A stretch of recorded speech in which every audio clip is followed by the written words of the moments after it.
There was a time when the NFL revolved around the running back. Names like Barry Sanders, Emmitt Smith, LaDainian Tomlinson, these weren't just players, they were icons. The offense ran through them. Literally. They were the face of franchises, the heartbeat of game plans, the engine behind every Sunday win. Fast forward to 2025 and that identity is gone. Today, the running back is just another name on the depth chart. A replaceable part in a system that no longer values loyalty, longevity, or legacy. Coaches don't want the guy anymore. They want a committee.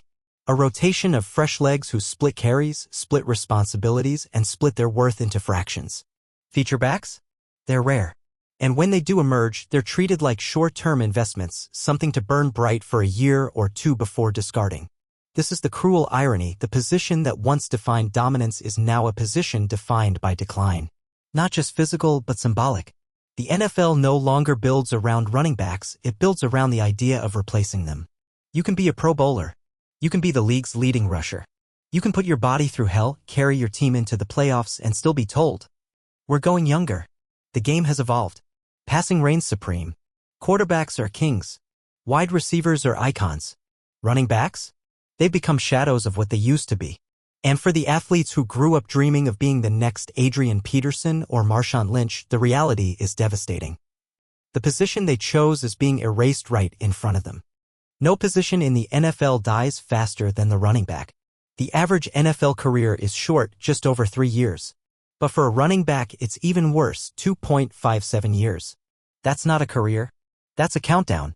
From the moment a rookie RB steps onto the field, the clock is already ticking. He's expected to take 20-plus carries a game, catch passes out of the backfield, block blitzing linebackers, and play through pain every single Sunday. And yet, he knows deep down it's not built to last. Because the position isn't just physically punishing. It's designed to destroy you.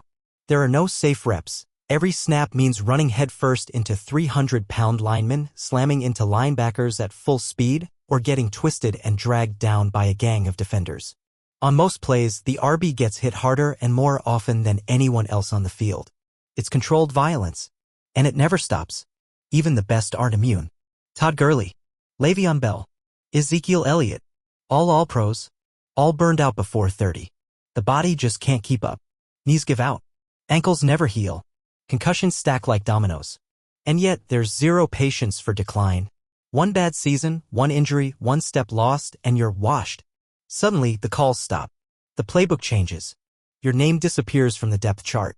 Other positions get time to recover, to reinvent themselves. A QB can play into his 40s. But a running back? If you're 27, you're already old. This is the brutal paradox. You give more, you lose faster. And when it's over, it's over.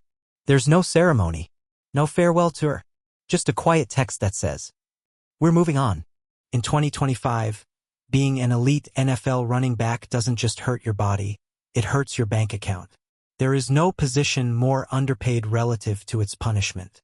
Wide receivers are signing $100 million deals. Quarterbacks are breaking salary records every offseason.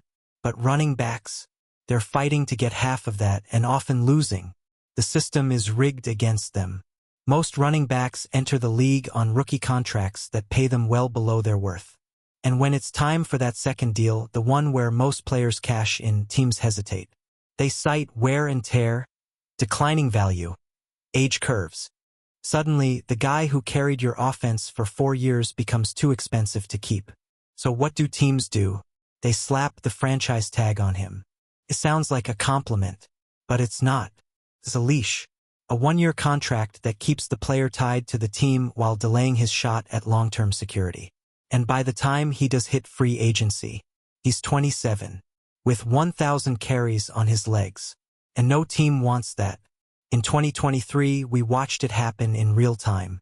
Saquon Barkley, a former number 2 overall pick, face of the Giants, tagged. Josh Jacobs, the league's leading rusher, tagged. Both had to beg for respect, for compensation, for basic recognition of their value.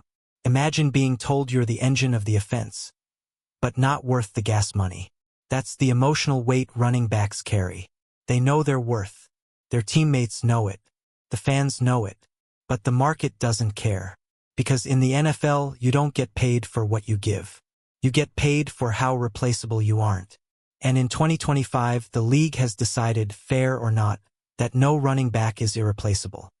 No position carries more weight with less reward than the running back. They touch the ball. They move the chains. They take the hits.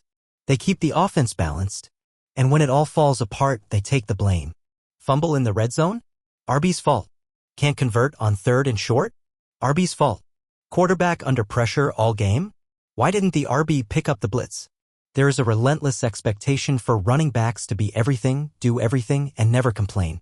You're the hammer, the workhorse, the heartbeat. But you're also invisible. You could run for 100 yards and 2 touchdowns and still be ignored in the post-game interview. Because unless you're breaking records or making highlight reels, you're not the story. You're just there. And no one talks about what that does to a player's mind. Running backs play hurt more than anyone. Torn shoulders, strained hamstrings, bruised ribs, it doesn't matter. They're expected to strap up and grind through it. Because resting? That's how you get replaced. They push through pain. They internalize pressure. They carry a franchise on their back while trying not to fall apart. But the silence is the worst part. Running backs don't get to vent. They don't get sympathy. If they speak out about usage, about pay, about pain, they're labeled as selfish. A distraction. Not a team guy. So they bottle it up. And the weight builds. Day after day. Hit after hit. Year after year. You go from being the star of your college team to being an afterthought in a league that doesn't want to hear your voice, just hand you the ball 25 times and blame you when things go wrong. It's not just physical exhaustion. It's mental erosion. A slow unraveling of purpose and value. And no one sees it until you're gone. You can be a running back and dominate the game and still disappear from the narrative. You score 3 touchdowns? The headline is the QB's passer rating. You break 150 yards on the ground? The talk show debates whether the offensive line deserves the credit. You seal the win with a game-clinching drive? Social media clips the final throw, not your 7 carries that made it possible. In today's NFL, running backs don't get recognized. They get reduced. Reduced to fantasy stats. Reduced to short highlights. Reduced to did he score or is he injured? Even when they perform at a superstar level, the spotlight rarely stays. Wide receivers have signature dances, global branding deals, and multi-million-dollar marketing machines behind them. Quarterbacks have legacy talk before they even hit your 3. Running backs? They get mentioned, then moved on from. It's a psychological gut punch. Because these are athletes who grew up carrying teams. They were the MVPs, the captains, the face of their high school and college programs. They got drafted to lead. Now they're told to blend in. The NFL has become a pass-first league. Running backs aren't gone, but they're background. You're used when needed, celebrated when convenient, but never allowed to command the spotlight for long. You can be the emotional anchor of a locker room and still be the guy no one sees coming or cares when you're gone. Because once your production slips, even a little, the narrative turns cold. He had a good run. It's a passing league now. Next up. This isn't just about fame. It's about validation. And for running backs in 2025, even that is slipping away. Every time a running back touches the ball in 2025, he's not just fighting for yards, he's fighting to matter. Because the truth is, the game has moved on. Analytics say passing is more efficient. Front offices say running backs are replaceable. Coaches script game plans where the RB is a decoy, not a weapon. And every draft brings a new wave of younger, cheaper, fresher legs. There's no loyalty to the position. No long-term vision. Just a churn and burn philosophy that treats backs like batteries, drain them, toss them, reload. It creates a deep, quiet crisis within the players who live it. These are athletes who built their identities around the position. They trained for it, bled for it, dreamed of being the next great. But now? They wake up every morning knowing that even greatness might not save them. They could rush for 1,200 yards and still be released. Score 15 touchdowns and still not get a long-term deal. Carry a team to the playoffs and still hear the GM say, "We're going with a committee next year." The fear isn't just injury. It's irrelevance. Every snap feels like an audition. Every mistake feels like an ending. And in the back of every RB's mind is the one question that haunts them.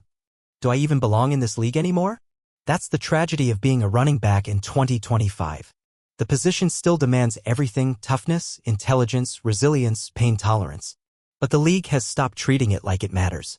It sucks to be a running back not because they aren't good enough, but because the game they love no longer loves them back.